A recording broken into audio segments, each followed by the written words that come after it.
In today's video, we're going to be taking a little bit of a longer range look into the late portion of June, into some of early to mid July.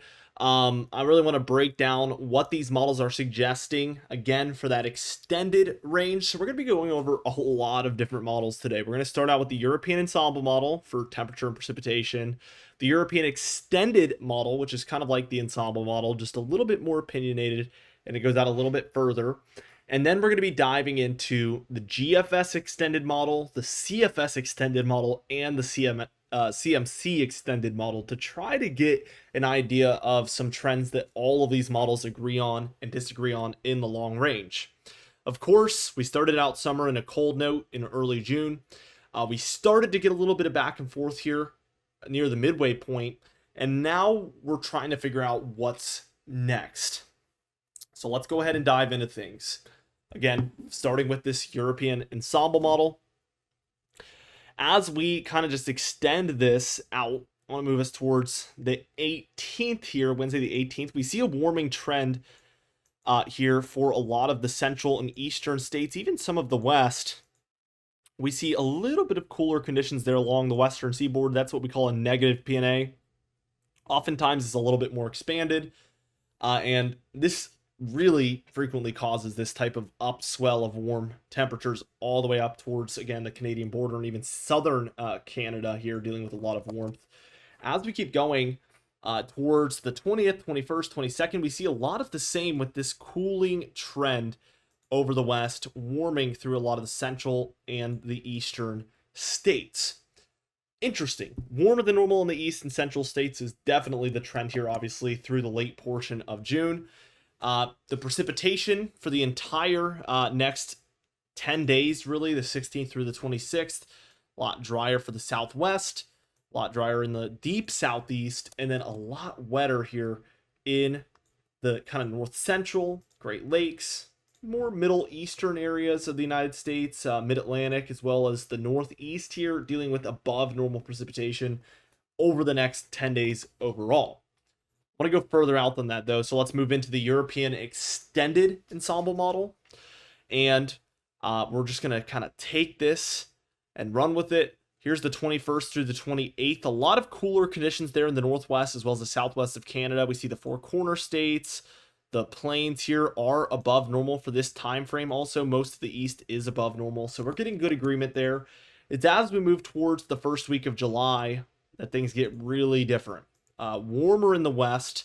We see a lot of this cooling in the east. So we have a cooling trend where we're getting back closer to normal, maybe even a little bit below normal in many of these instances here.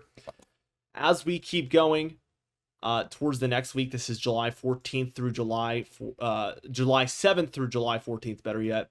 We see above normal conditions really just staying put for the central and western states. Again, similarly close to normal, if not a little bit below normal for some areas, a little bit above normal for others in the east. Here is the 14th through the 21st, and I'd break it down, but what's even different? And even at the end of the model run here for the 19th through the 26th, not a whole lot is different.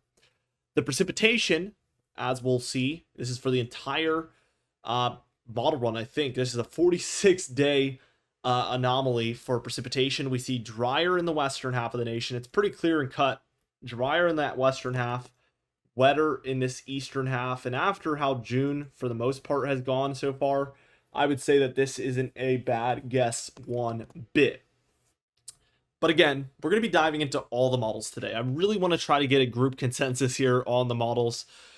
So let's dive into that GEFS ensemble. So this is kind of like the European ensemble, just the GFS one. And we can see as we move towards the final portion of June here, a little neutral, if not a little cooler, a little warmer in the east. Very similar, but very warm in the west. For that first week of July, very, very similar to the European ensemble model. Again, much warmer in these areas. And typically when we see that, you do get much colder conditions in the east than what we're seeing pop up here. So if I would lean anyway, it would definitely be that maybe we end up being a little cooler in the east than what this is suggesting. As we continue on for the 7th through the 14th, we do see more neutral for that western coast, above normal for the central, and a little bit warmer in the east. So maybe as we reach towards the more mid portion of July, we are going to see us rebound back into a warmer pattern. Of course, this cooler pattern can't last forever, right? I mean, that's just logic. Typically, we can only see a pattern like that stay locked in totally for maybe a month. And most times after that, we are going to see some breakups in that pattern. And that's kind of what this looks like to me as we reach that second week of July time frame. Of course, this is very far out, so take it with a grain of salt. We are trying to get some trends here in the long range, but that doesn't mean it's the most accurate thing in the world. Should be pretty obvious. Here is the CFS daily model. This one has a lot less members, so we actually get a lot more fluctuation, and it gets messy at times, you'll see. So let's move towards the late portion of June once again.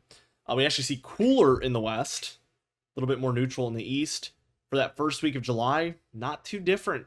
Cooler in the west, cooler in the east, more warm in the central, I would say maybe here is the best way to put it for a lot of these areas. For the second week of July, pretty similar, just very messy. 14th through the 21st, though, we start to get this warming trend in the west and a big cooling trend in the east, where we move back into this much cooler than normal pattern for these eastern areas for the 14th through 21st. Again, this is that third week of July. Let's see if we can get all the way to the final week. We can't, but it's even warmer here in the west and even cooler here in the east. So this model has a really, really strong signal at the end of the model run that we are going to flip back into something very similar to what we saw in early June. Which I am definitely not hoping for. I know many of you guys are, but I want it to get warm. I live by the beach, so of course it's different when you live inland probably, but let's take a look at one more. This one is one that I don't find myself ever using, and it's not particularly known for being good at all, but we're going to look at every single one regardless. So here is the CMC weekly model, and as we work our way towards, again, that final portion of June, we do see some warmth in the west, a little warmer in the east as well, a lot closer to normal though. And then the coolest area is kind of the southwest corridor there. Moving towards that first week of July, it's hard to really break it down and see much differences. We see actually a negative PNA really trending in, and we're getting this warmth, especially for the central states, but also for a lot of the eastern states happening here for that first week. Looking towards the second week, maybe just intensifying. It's not really that different for this second week of July. Very warm in the central states, even the northwest as well, than the east, with the southwest being cooler. And even to end the model run, we're seeing the same thing.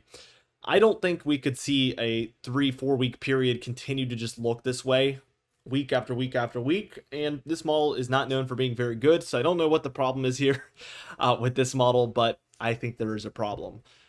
So definitely take this one with a grain of salt. Hopefully this video was a little educational. I know that the long range forecasting, especially when you're trying to get really specific by looking at the weeks and everything and specific time periods of a month, it can get really tricky. But I hope you guys learned something. I hope you enjoyed it. Be sure to subscribe because we upload every single day. You can even hit the bell icon for daily notifications when we upload, so you never miss one. Be sure to like the video if you did enjoy it. Leave a comment down below, and I'll see you guys in the next video.